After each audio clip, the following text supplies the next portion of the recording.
I wanted to give everyone a kind of glimpse into, when I speak of research, kind of what that entails and what I did personally.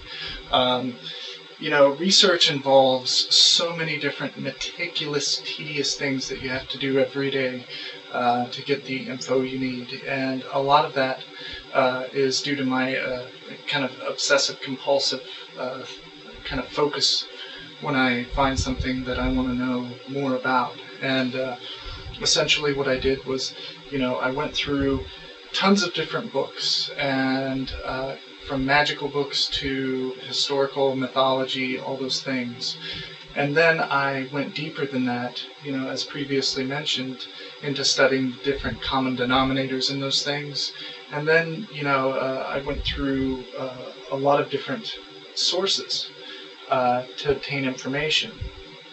And this is merely one example of really kind of going through and the type of research that's demanded on any type of item that I begin working with. It's a lot of years of collecting documents, of reading and rereading and going through things. You can see I have a basic, pretty decent book collection, but this is only one aspect of the research. There's a lot of different things that I've used. You have, for instance, Nineveh and Babylon, a very old book, which has a lot on the Yazendis and historical and mythological associations. Not specifically magical, but you can still use it that way if you know how to connect it. You have the Egyptian Book of the Dead, which is a basic basic knowledge 101.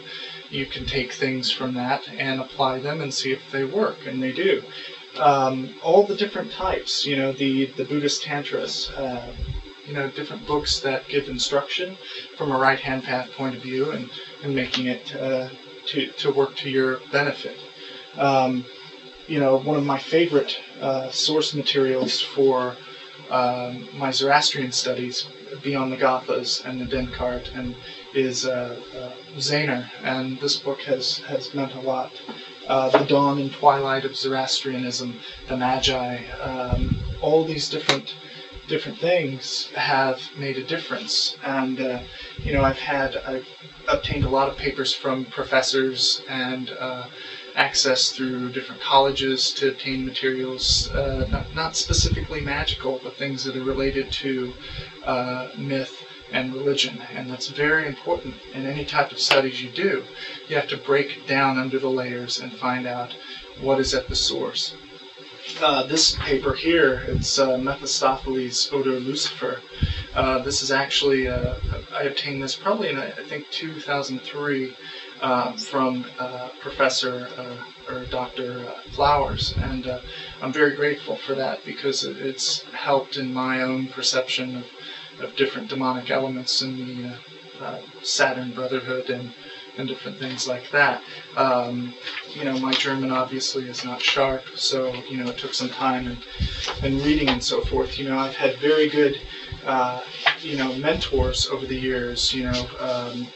From different people that have given me advice and criticized. Kenneth Grant, fabulous critique of some of my works, and I appreciated that early on with the Book of the Witch Moon and the sabbatic avenues that I explored. And when I say sabbatic, I don't mean anyone relating to Mr. Chumbly. I'm referring to, if you look at Magical Revival, Austin Spare and the Witch's Sabbath, and all those things, the Sorcery's Exhaust gives you all of your source materials there. Ecstasy's Night Battles by Ginsberg, Night Battles by Ginsberg. There's so many different elements that come into those things that are important. Over the years, I've gotten things like curses that I didn't know were curses right away that I used in a Crossing the Abyss ritual. This didn't work out too well for the person who sent it to me, but I still cherish it and respect it as they helped me, confront adversity. There's so many different things, but I also want to say that all of the research in the world, if you don't apply it, means nothing. And I came from an adverse background in some ways that I had to learn things. I had to do a lot of things on my own, almost pretty much everything. And I applied my magical system and it worked. I started as a musician who was harshly criticized in the early 90s. And, through hard work, determination, and not listening to negative criticism, I made something out of the band. And from that point on, I started in a business, and I worked myself up to a main manager in a very successful corporation, managing different units. And that type of business knowledge applied, to my beliefs, and my beliefs applied to that. And then I became a trainer for different corporate avenues and different managers. And, that was a great experience that I had in doing that.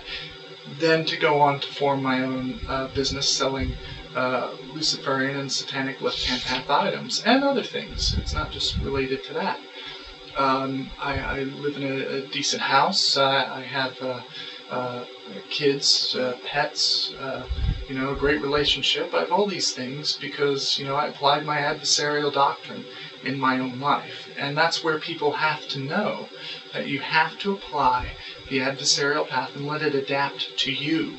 No one's taken my books, that's in the order of Phosphorus, and taken those and done them word for word. They actually adapt them to their own life.